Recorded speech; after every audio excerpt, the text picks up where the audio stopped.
Oi, pessoal. Esse vídeo aqui eu tô gravando para contar um pouquinho sobre o meu processo, como foi para mim chegar até aqui. Eu acho importante trazer esse relato para vocês entenderem que depois dessas aulas, depois dessas técnicas, depois das práticas, nós somos comunicadores e estamos de igual para igual. É, Muitas pessoas veem a comunicação como um dom, né? Principalmente como quando as pessoas não conhecem essa prática. E vocês vão entender aqui que a comunicação é algo que a gente desenvolve, a intuição é algo que a gente desenvolve. Umas pessoas ou outras podem ter mais facilidades quanto a isso, e isso varia muito de pessoa para pessoa, de como ela foi criada, das crenças que elas têm, das crenças limitantes, né? Então, isso vai muito de um desenvolvimento. Mas eu gosto de contar a minha história para facilitar o processo de vocês, porque eu acredito que eu pensei, vivenciei e tive bloqueios, assim como vocês, muito semelhantes, tá? Para quem ainda não sabe, eu sou veterinária, né? E durante a minha formação inteira, eu trabalhei com cavalos, então, desde o dia que eu entrei na faculdade, eu fiz um mês de estágio na parte de pequenos animais, né? E eu não tive ressonância, não me senti bem ali, naquele setor. Então, desde então, eu já fui para o setor de grandes animais, então, eu comecei a atuar, trabalhar com cavalos. Fiquei a faculdade inteira trabalhando com cavalos, e quando eu saí de lá, já fui direto para o campo, já fui direto atuar no mercado.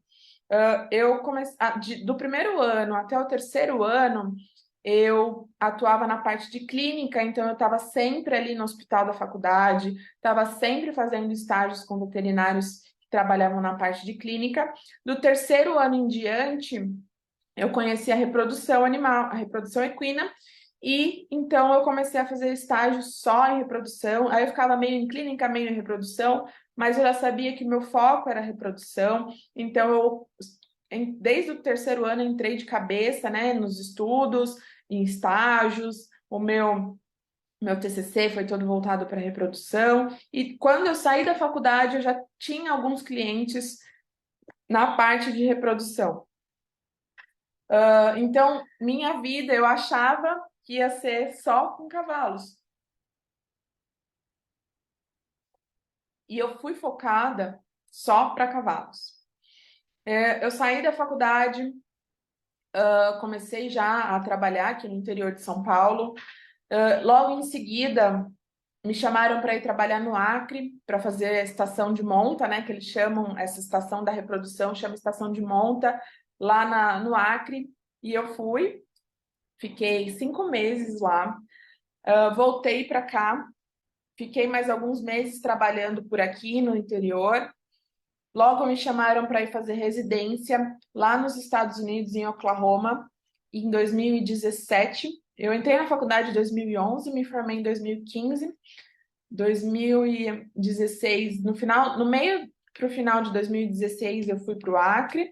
Logo, quando eu voltei, eu recebi a proposta para ir para os Estados Unidos no começo de 2017. Eu fui em fevereiro, se eu não me engano, fevereiro, estava na época do carnaval, que eu assisti o carnaval lá. Então, eu fui ser residente de uma central de reprodução de equinos. Fiquei lá por 6 meses. Voltei para cá, até então, assim, feliz, deslumbrada com a vida, sempre com a certeza de que era isso, era essa a minha área. E eu até falava, eu não sei fazer outra coisa se não for trabalhar com equinos. Eu não sei fazer outra coisa. Voltei para cá no meio de 2017, e voltei para cá, voltei indo para o Brasil em agosto de 2017.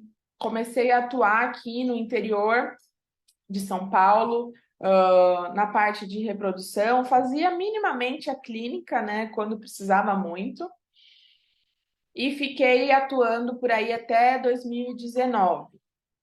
No comecinho de 2019, me chamaram novamente para voltar para os Estados Unidos, em Oklahoma, para a mesma central que eu tinha trabalhado, para ficar lá de novo por 6 meses. E eu topei, fui para lá de novo trabalhar.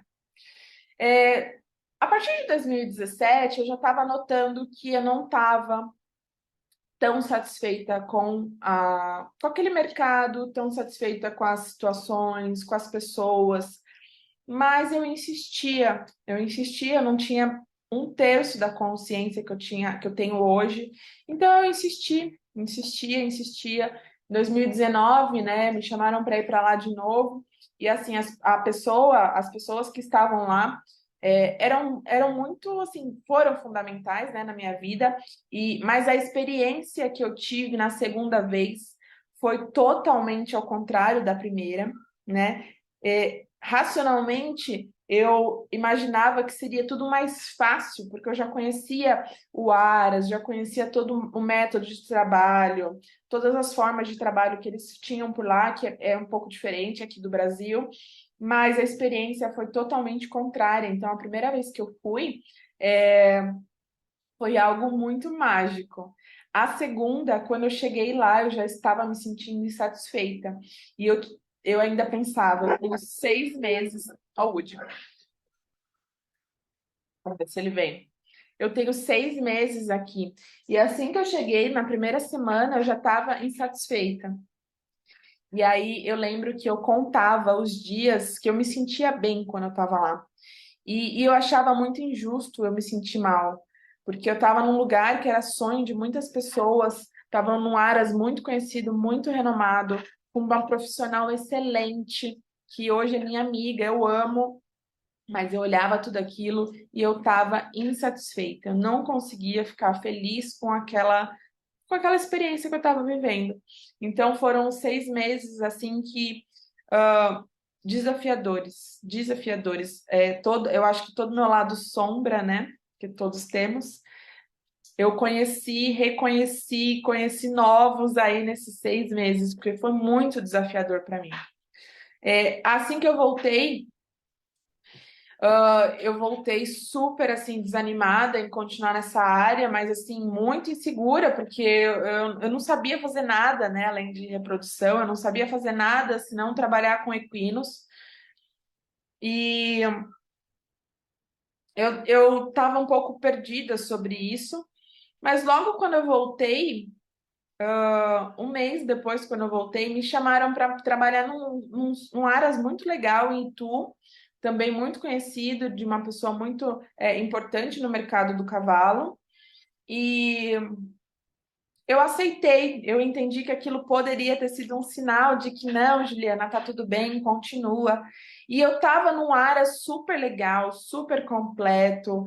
Eu era responsável ali pela parte de reprodução, tinham muitos cavalos para eu trabalhar. E o começo foi mesmo muito legal, muito bonito, mas eu comecei a ficar insatisfeita de novo.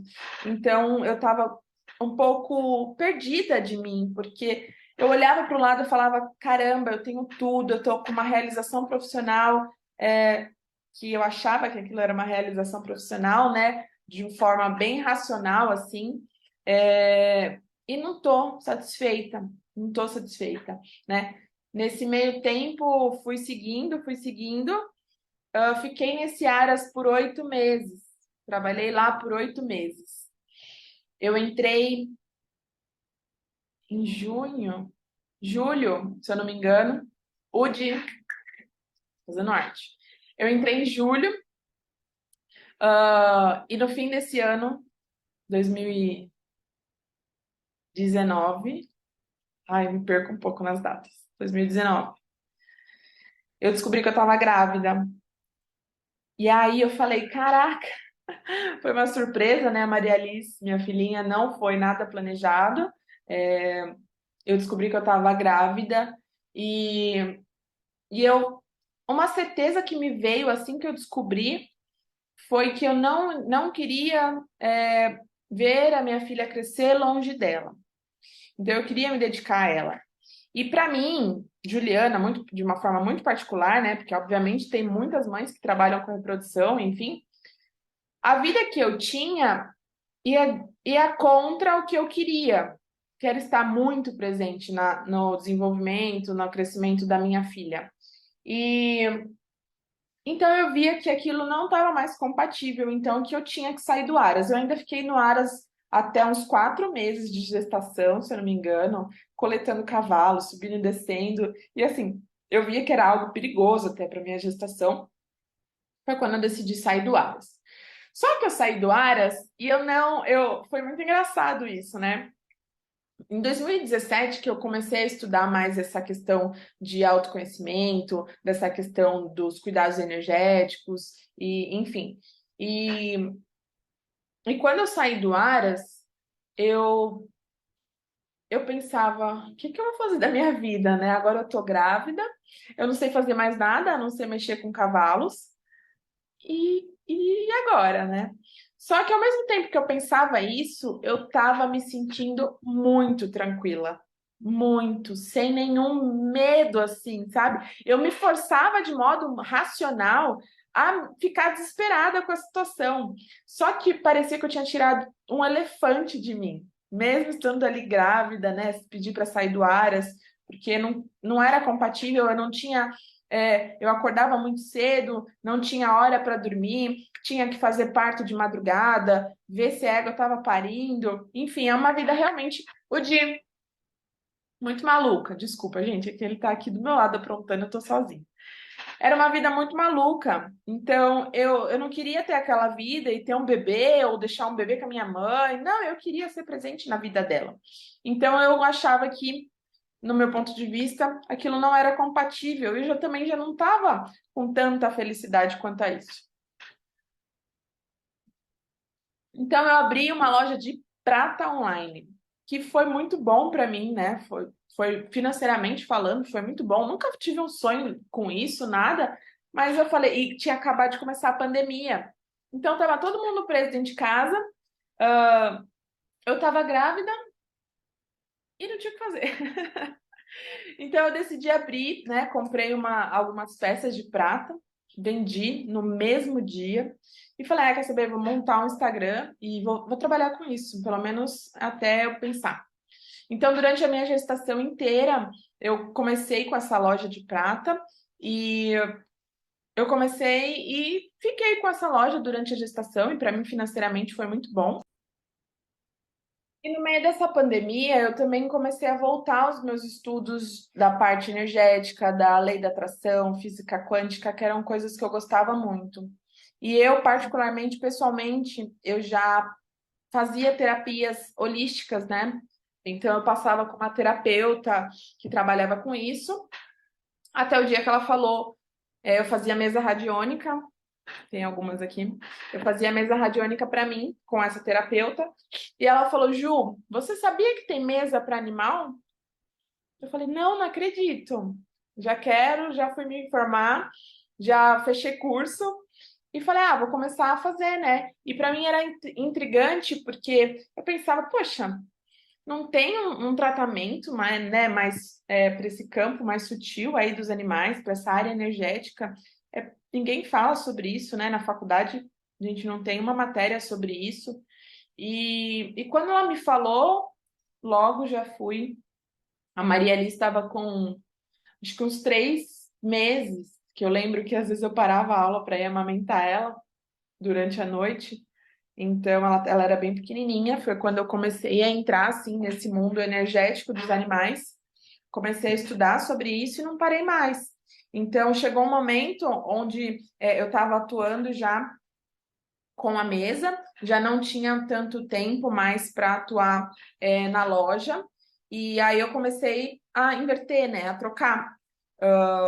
E aí eu comecei a me aprofundar cada vez mais nos estudos. Comecei pela mesa radiônica, estudava bastante. Foi aí que eu comecei a perceber a influência energética que nós temos nos nossos animais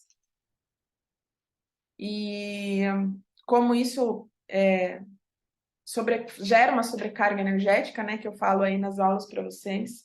E a mesa ajuda muito nessa limpeza, nessa desconexão, nesse auxílio com o animal.